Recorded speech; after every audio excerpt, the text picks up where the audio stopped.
What's up, ladies and gentlemen? So, purpose of this video is to discuss a little bit for both experienced live-uppers and newbies who will need the reference, your live-up journey, what it entails, and kind of a shortened version, an abridged version of the video that I've put on your dashboard, which you do all need to watch just in case you're not.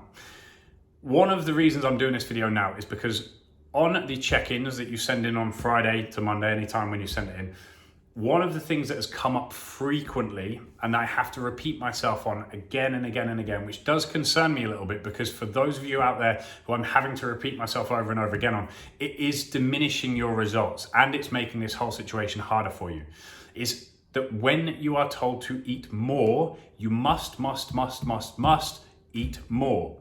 You must eat more. Otherwise, your journey is going to come to a halt. Your motivation is going to drop. Okay, so I'm going to try to keep this fairly short, but get a pen and paper and write these things down, because there are steps to your journey and we're going to break those steps down into what to expect and what you need to be doing at that point. So, step number one, when you join this plan, unless you join this plan with ripped abs, you're vascular, you're lean as hell, step one is to get as lean as possible. Okay, for both men and women, that's going to be slightly different. I will obviously give you a bit of a judgment call on that as to where I think is your safe limit for getting lean. For men, you're much more resilient. You can get absolutely diced. Females, a little bit different. And no, there isn't really a number on it because it's different from person to person. But you need to get as lean as possible as the first priority, irrelevant of whether your goal is to get lean or whether it is to build muscle or change your shape. Get as lean as possible. Why? When you are very, very lean, your body uses carbohydrates specifically much more effectively to build muscle, rather than if we were to put you straight into a surplus. There's a damn good chance that a lot of those carbohydrates wouldn't be used to build muscle, but they would be used to store fat if you're in a surplus. If we get super lean, we're going to have a much higher likelihood of those carbohydrates helping to replenish muscle glycogen stores much more quickly, which is going to help you perform better, which is going to help you rest better, recover better. So stepping stone number one, it's not the end goal, but it is the first goal, is to get as lean as possible. Everybody needs to accept that. And there is a very good reason for it, because if you come into this plan and you feel, it's quite often happens with sort of quote unquote skinny fat people who don't have a lot of muscle, but they do have a good amount of fat, who say, no, I just want to get bigger. I want to put on loads of size.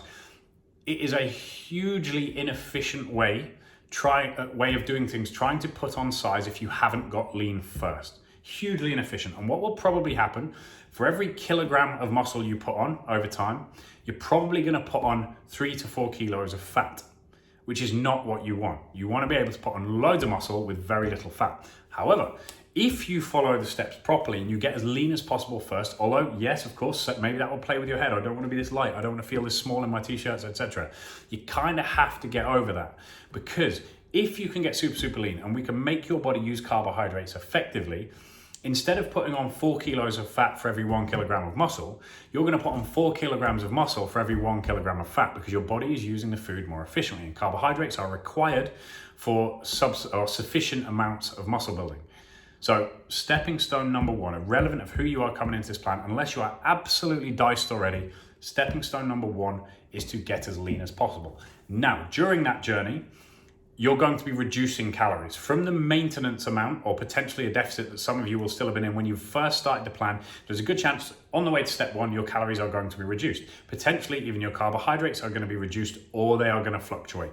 Accept that. It's going to happen. It is necessary. Obviously, the larger deficit you create, in theory, the faster the fat will come off. However, there is a caveat to that, in that the larger calorie deficit you create, probably the lower your training intensity, the lower your motivation, the harder your compliance, the more mistakes you're probably going to make. So we do want to try and keep the deficit small and consistent rather than big and extreme.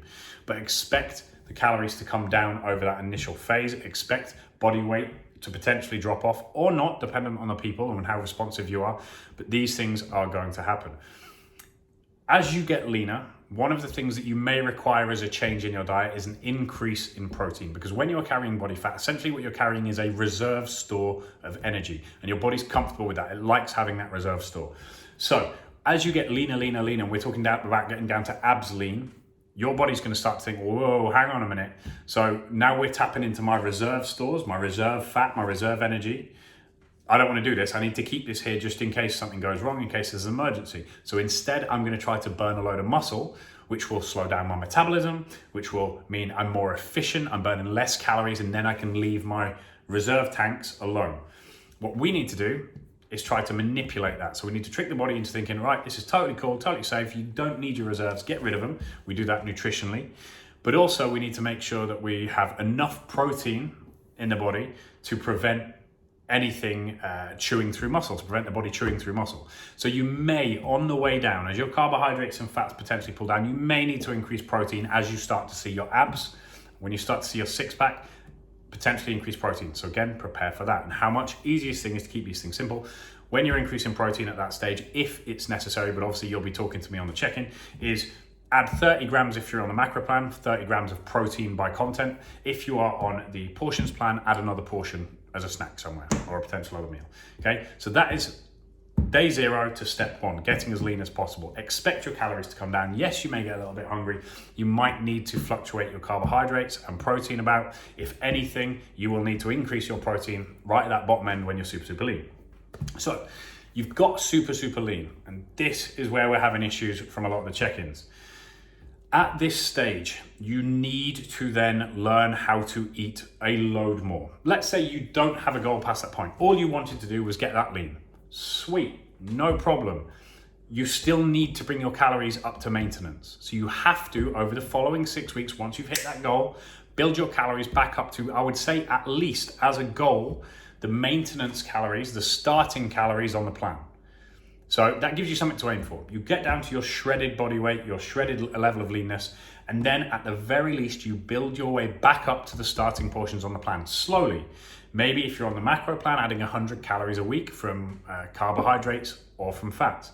If you're on the portions plan, adding in a portion of carbs for 1 to 2 weeks, seeing what happens, and then adding some fats next week. Start to build things up. But you must from step 1 get to step 2, which is building back to maintenance at the very least. So that's if you don't want to do any further changes, you're totally happy. If you do want to make a change, or you want to build a load of muscle, for some of you, you're going to want to put on a lot of size. For others, you might just want to change the shape of something. Either way, the method is the same. The difference is type of training and the amount of food. If you are looking to just simply shape your glutes or your thighs or tighten something up or harden something, that is going to require building muscle. So ladies out there who are saying, oh, I don't want to get bigger, I don't want to do this, I don't want to eat a load. If you want any part of your body to simply harden up and stop wobbling, you're going to have to build muscle on that part of your body. So simple. Guys or girls wishing to put on a lot of size. The only difference with you is in order to make a lot of muscle grow everywhere on your body, you're going to need significantly more calories over time. But the same rule is going to be true. You're going to need to eat more. So if you have goals of building muscle, not only do you immediately build back up to maintenance once you've hit your fat loss goal, and you try to stay lean as you do it, you take it very, very carefully. Once you've hit that maintenance, then you say, right, now I need to start getting above it. I need to put myself in a surplus. So you continue to eat more, ideally in either protein or carbohydrates. Remember, carbohydrates are very anabolic. This is why we got lean first, so we could eat a lot more carbohydrates and make them work for us. So we've built up to maintenance, then you start trying to add more. Again, easiest way to do that, if you're on a macro plan, you're looking to probably aim at 100 calories a week, providing you can still see your abs, you are good and you keep building that up. If you are on the portions plan, you add either some carbs or some protein or some fats, depending on what your body's asking for. And usually it will tell you in a portion a week or a portion every 2 weeks. You still keep it super simple and work with that. Now, as you are going up to maintenance or you're going up into a surplus, expect to soften up. It's okay, it's cool. If you are so cautious of that you try to stay super, super lean and stay in a super low calorie deficit, super big calorie deficit, super low calories, you're going to cause yourself some problems. So accept that you might soften up and your body is going to change a little bit, but that's cool. The ideal situation, once you've got yourself down lean, is to stay within about 2 weeks of that level of lean anyway. So let's say you wanted to go on holiday and you say, right, I need to dial it in. Sweet, no problem. Take away 500 calories. You can be back to your lowest level of lean in 2 weeks. But until then, you've been eating at maintenance or in a surplus, and you've been in really, really good spirits. You've been super compliant. You've been performing super well in the gym. Whereas if you stay super low in your calories, you're going to cause metabolic damage. So you don't do that. You must bring it up. So here we've covered the fat loss stage, step 1. For everybody, it is step 1, non-negotiable. Step 2, if you just want to maintain your physique, you build back up to maintenance. And as a goal, I would suggest that's about the starting portions on your plan. If you've already introduced a carb cycle somewhere within your way down, just keep that carb cycle as it is. Don't mess about with your carbohydrates, just bring your fats up and protein up to a suitable level. If you wish to build muscle, irrelevant of whether it's a little bit of muscle or a significant amount of muscle, you're then going to have to step into a surplus. So you're going to have to go more than the starting portions on the plan, building up protein and carbohydrates and fats, potentially if you go way into that. Expect these things to happen. Go back in the video, and remember I said if you're on the macro plan, usually about a protein increase would usually be about 30 grams, high content portion, or on the portion plan it would be a portion, which is about 20 to 30 grams. If you're doing carbohydrates, in the portion plan it's going to be a portion, half a portion, depending on how cautious you want to be. On the macro plan, I will probably add 100 calories, which is 25 grams of carbohydrates if you're bumping up that way. Again, this is why I said for you to get a piece of paper so you can write all of these things down. So if you need to rewatch the video, please do. Final note. We've done the fat loss phase. We've built up to either maintenance or into a surplus. For those of you who are looking to change the shape of your body anywhere, whether that be legs, glutes, back, chest, or generally increase a lot of size, it takes time. A lot of time, a lot of patience, and astonishing amounts of consistency. With fat loss, which is the easier of the two, super easy, getting lean. But building a load of size and staying lean is extremely hard. You can build a load of size and put on loads of body weight, but get fat as well. That's super easy as well, not an issue. But if you want to stay lean, look good, athletic, feel great, and gain a load of size, it takes time and patience. But what I would suggest is that you're going to need to plan for consistency. You're going to need to expect to eat when you're not hungry if you're trying to build size. There's a good chance that you're going to put a fork down and look at your next meal on the side and be like, oh, I don't want to eat this. I don't want to eat this. Could mean eating late at night. This is kind of the curse of wanting to, I'm going to say quote unquote bodybuild or really significantly change the shape of your body, which some of you may or may not want to do. But again, you have to be ready for it, expect it, and understand what it takes. When you're on a fat loss stage, you can be a little bit inconsistent and you can undereat every now and then. Kind of, I'm not going to say it helps you out, but it's not going to damage you per se. If you're under eating regularly when you're trying to build muscle, you've got absolutely no chance. Absolutely no chance. Your body is not going to waste energy building a load of muscle that it can't sustain because you're not eating enough. So you have to make sure you are eating super consistently, sometimes even when you don't want to. You have to make sure you're sleeping even when you don't want to. Sometimes you're up playing on TikTok or Instagram or whatever it is, and it's 11 o'clock at night when you went to bed at 9 o'clock. Put your phone away, go to sleep. That's what it's going to take to build significant amounts of muscle and stay lean whilst doing it. Now, because we got lean in the first place, we're going to put on way more muscle than the kind of ratio of fat to muscle. We're going to put on way more muscle than we will fat because we did things right. But how much muscle can you realistically, for your average person, expect to put on in, let's say, a year? Staying lean, doing things the right way, you're probably going to be able to put on 6 to 12 kilos of muscle in a year if you are hyper consistent. Obviously, the more consistent you are, you're going to be able to put on significantly more, right? If you are less consistent, significantly less. Females, probably around 6 to 8 if you really went for it and you wanted to go for it. But again, I tend not to ask you guys to weigh yourself, so you don't have to worry too much about that. The upside, if you can let go of it, of weighing yourself when you are trying to gain muscle, is that providing you have your abs, but you can see that your weight is going up, we know we're in the right place. So it is worth weighing yourself on the way up, but only if you can let go of what that number means, because again, it's still going to fluctuate up and down. Okay, so hopefully this video has been of some use. I've tried to keep it short, but you know what I'm like, I tend to gibber on a little bit.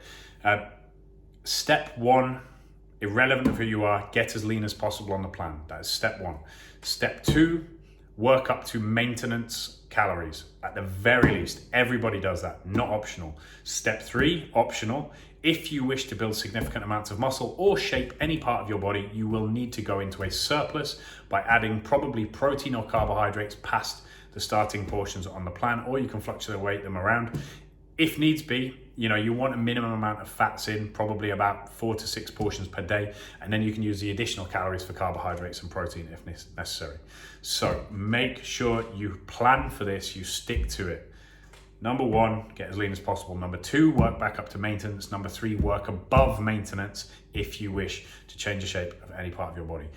accept some softening, accept to eat when you're not particularly hungry. These things are going to happen, but it is all part of your journey. And with regards to body fat levels, we want to stay about 2 weeks away from our leanest or our desired level of leanness. Don't be afraid to eat more. So many of you out there see the getting lean as the end goal. Getting lean is not the end goal. Getting lean is goal number 1.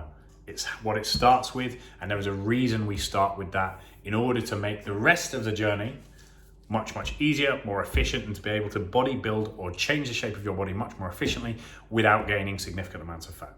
Hopefully this video has been of some use. I hope you wrote things down, write that structure down, and ask any questions if you have them in the box below.